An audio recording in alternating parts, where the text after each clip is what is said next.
Magandang araw mga kaibigan. Ito, good news po. Yung petition na isinampa ni na Congressman Ongab, Attorney Vic Rodriguez at iba pa sa Supreme Court laban sa budget ng 2025. Umaksyon na po ang Supreme Court. Ito po, breaking news sa post ng SMNI. Basahin ko. Executive Secretary Lucas Bersamin, Senado at Kamara, pinakokomento ng Korte Suprema hinggil sa petisyon na nagpapawalang bisa sa 2025 General Appropriations Act.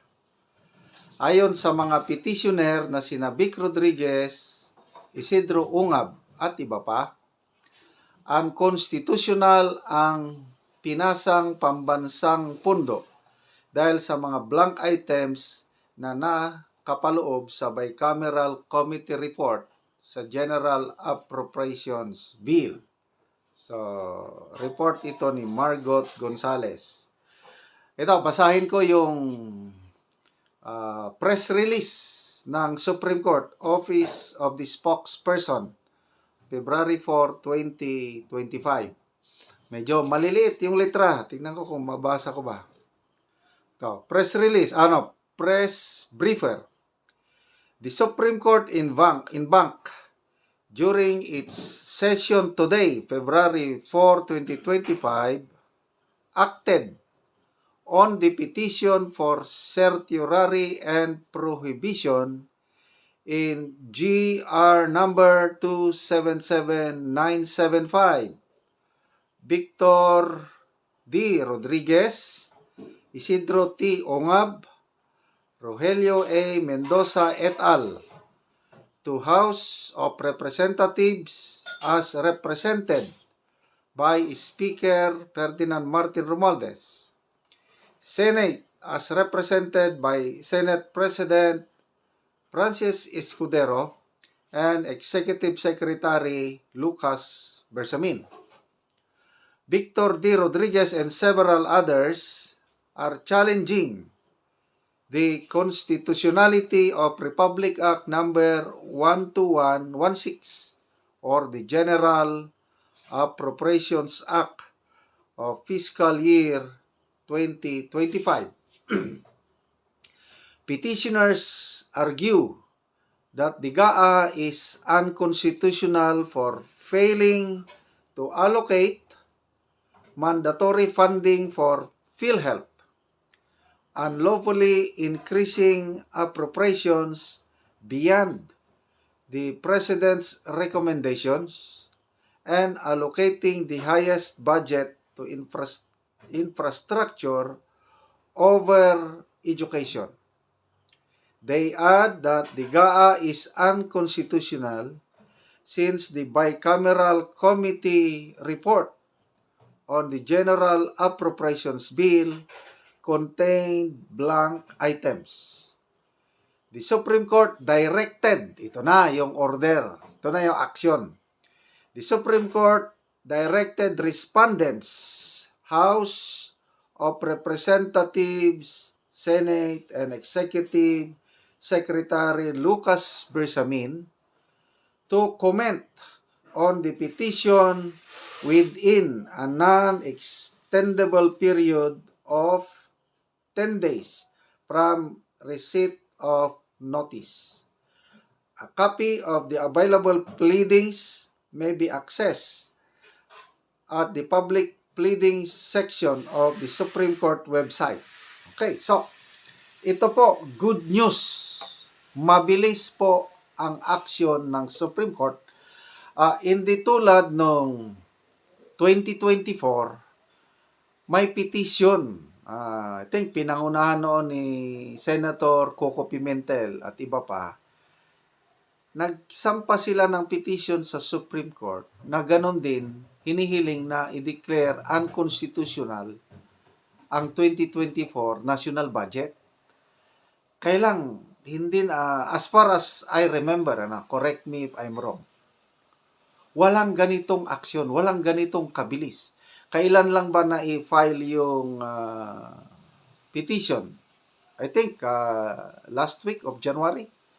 More than a week ago. O ngayon, meron ng order ang Supreme Court to comment. Ibig sabihin, gumugulong na po ang hustisya.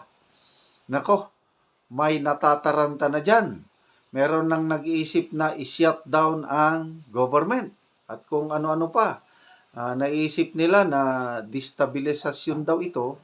Ano pa yung mga paratang na para lang daw maibalik ang nakaltasan na pundo ng Office of the Vice President. Anyway, pasalamat po tayo sa Korte Suprema. Ulitin ko, ako napakataas pa rin ang integrity, napakataas ang yung justice system natin, lalo na ang Korte Suprema. Makakaasa tayo na meron ka talagang makukuha ang hustisya sa bansa natin, although mabagal nga lang. Okay na lang. Kahit mabagal, basta may hustisya, maghintay ka lang. Kaya, hintayin natin ang sagot. Ang huling paliwanag ni Congresswoman Stella Kimbo na hindi daw yung staff ng Appropriations Committee or Finance Committee ang nag-fill in the blanks. Hindi daw. Unconstitutional, sabi ni Congresswoman Kimbo.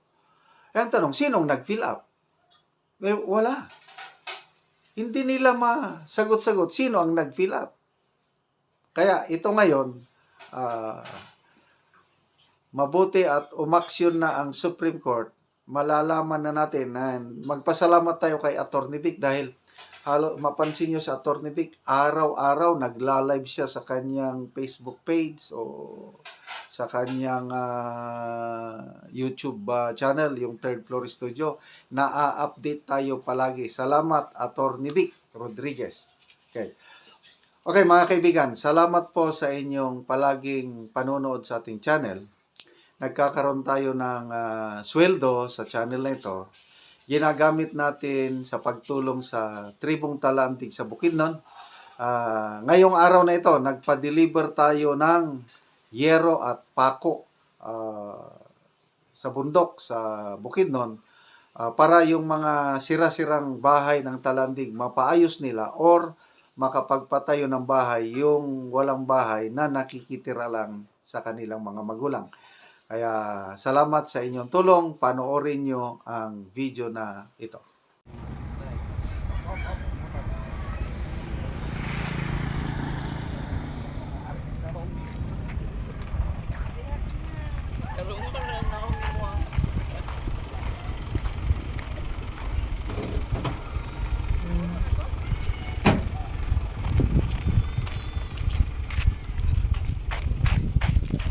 Pagsunod.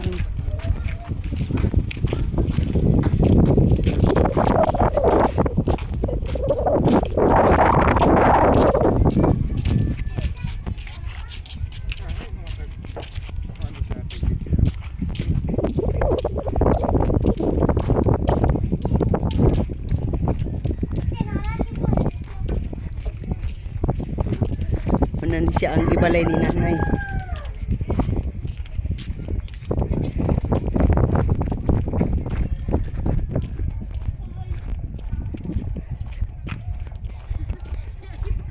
Baklag yun.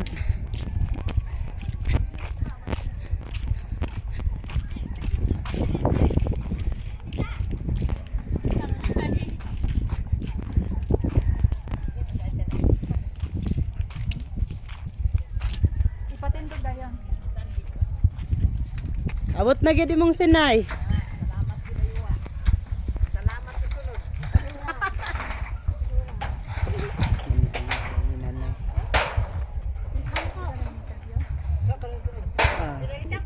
Pwede ikaw, ma'am. Kambas kakagi dan manura man sa adabi kagi kan nakana di nakatagaan ni sir na aka sa masimag.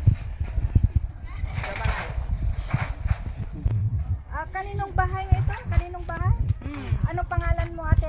Gloria Gloria. Taluas. Sino bang kasama mong nagkuha ka ng mga haligi mo?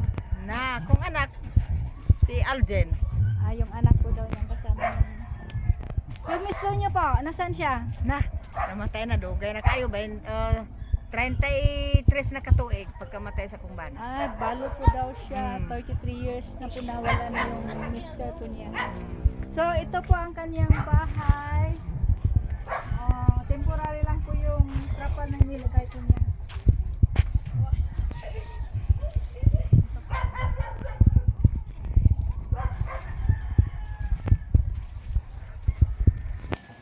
Ati Bidjo.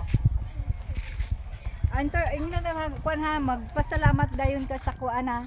Kung kinsa nang hatag ni Muning Yero ha. Ano pong masasabi po ninyo sa nagbigay tulong po sa inyo na ng yero? Salamat kaayo sa gihatag sa ako nga tabang sa kuha nga maka kuan ko ato kog balay. Pasalamat daw po. Daghan kay salamat.